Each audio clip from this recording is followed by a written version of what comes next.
নমস্কাৰ বন্ধুসকল, মই দেৱজিৎ শৰ্মাই আপোনালোক সকলোকে DS global farms and traders চেনেললৈ স্বাগতম জনাইছোঁ। বন্ধুসকল, বহুত দিন পিছত ভিডিঅ' এটা দিম বুলি ভাবিলোঁ, কাৰণ যথেষ্ট ব্যস্ত হৈ আছিলোঁ।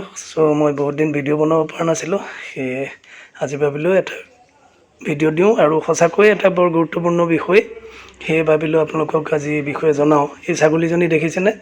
আৰু বিশেষকৈ তাইৰ ভৰিৰ খোৰাকেইটা বৰ যথেষ্ট দীঘলৈ বাঢ়ি গৈছিল, যাৰ ফলত তাইৰ খোজ কঢ়াত যথেষ্ট অসুবিধা হৈছিল। প্ৰথমতে মই ইমান গুৰুত্ব দিয়া নাছিলোঁ, আৰু কিছু কৰ্মব্যস্ততাৰ কাৰণে মই ফাৰ্মত গুৰুত্ব দিব নোৱাৰাৰ কাৰণে যথেষ্টখিনি ক্ষতি হ'ল। তো এই ছাগলীজনী দেখিছে, তাইৰ চেহেৰা যথেষ্ট বেয়া হৈ গৈছে।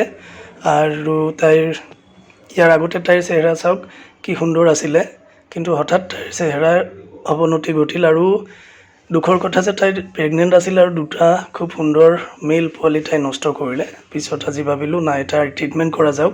আৰু তাইৰ অসুবিধাটো গম পালোঁ যে এই খোৰাকেইটা বাঢ়ি যোৱাৰ ফলত তাইৰ ভৰিত ইনফেকশ্যন হৈছিল, আৰু তাৰ ফলত তাই ভালদৰে খোজকাঢ়িব নোৱাৰে, বিষ অনুভৱ কৰে, আৰু সেয়ে খোৱা বোৱাত যথেষ্ট অসুবিধা পাই তাইৰ চেহেৰাৰ একদম অৱনতি ঘটিছিল। সেয়ে আজি মই খোৰাকেইটা কাটিব ওলাইছোঁ, আৰু ভাবিলোঁ যে আমাৰ যিসকল ছাগলী পালক বন্ধু আছে তেখেতসকলৰ কাৰণেও এই ভিডিঅ'টো যথেষ্ট ইনফৰ্মেটিভ হ'ব, সেই ভাবি মই ভিডিঅ'টো বনালোঁ আৰু আপোনালোকৰ আগত দিছোঁ।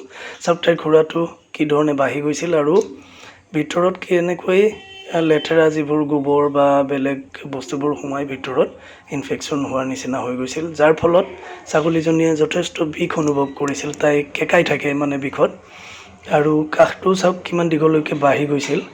আৰু মই দেখিছে হাফ কাটাৰ দি কাটিছোঁ, কিমান জোৰ লাগিছে, মানে নাকাটে, বহুত ডাঙৰ হৈ গৈছিল, ডাঠ হৈ গৈছিল। তো বৰ যত্নেৰে মই সেইখিনি কাটিবলৈ চেষ্টা কৰিলোঁ। আৰু বন্ধুসকল, আজি এই ভিডিঅ'টো দিয়াৰ উদ্দেশ্য এইটোহে যে এইটো এটা খুব সাধাৰণ কথা, কিন্তু আমি পালকসকলে গুৰুত্ব নিদিয়াৰ ফলত ছাগলীবোৰে যথেষ্ট কষ্ট পায়, আৰু ইহঁতৰ খোৱা বোৱাটো অসুবিধা হয়, আৰু স্বাস্থ্যৰ অৱনতি ঘটে। মই ক'লোৱে এই ছাগলীজনী প্ৰেগনেণ্ট আছিলে, আৰু তাই খুব সুন্দৰ কোৱালিটিৰ দুটা মেল পোৱালি জন্ম দিলে, যি দুটা নাবাছিল, কাৰণ তাই সেইখিনি সময়ত ভৰিত যথেষ্ট কষ্ট পাইছিল। তাই পোৱালি দিওঁতেও তলত বহিব পৰা নাছিল, ওপৰৰ পৰাই থিয় হৈ পোৱালি জন্ম দিছিলে, যাৰ ফলত পোৱালিকেইটাৰ পিছত মৃত্যু হৈছিল।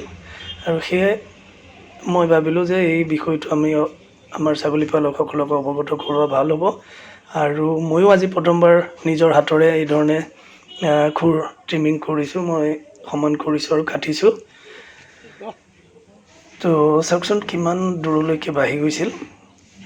আৰু আপোনালোকৰ যদি এই ধৰণে ছাগলীৰ ভৰি খুৰা বাঢ়ি যোৱা যেন দেখে, ভয় কৰাৰ কোনো প্ৰয়োজন নাই, আপোনালোকে কাটি যাওক। চাওক মই এইখিনি ইমানখিনিলৈকে কাটিলোঁ, আৰু প্ৰথমবাৰ কৰিছিলোঁ যেতিয়া একে সমান কৰি দিয়া নাই, কিছু ৰাখিছোঁ, আৰু কেইদিনমান পিছত আকৌ এবাৰ তাক ট্ৰিমিং কৰি দিম।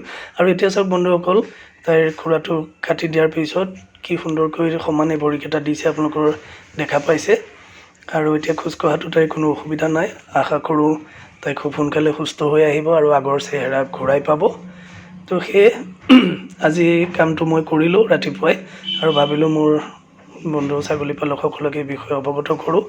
চাই কেনে পালে আপোনালোকে কমেণ্ট কৰি জনাব, আৰু এনেধৰণৰ ইনফৰ্মেটিভ ভিডিঅ'ৰ কাৰণে আপোনালোকে পাৰিলে মোৰ চেনেলটো ছাবস্ক্ৰাইব কৰিব, আৰু যিমান পাৰে সিমান শ্বেয়াৰ কৰিব। তো আজি ভিডিঅ' ইমানেই আছিল, ধন্যবাদ।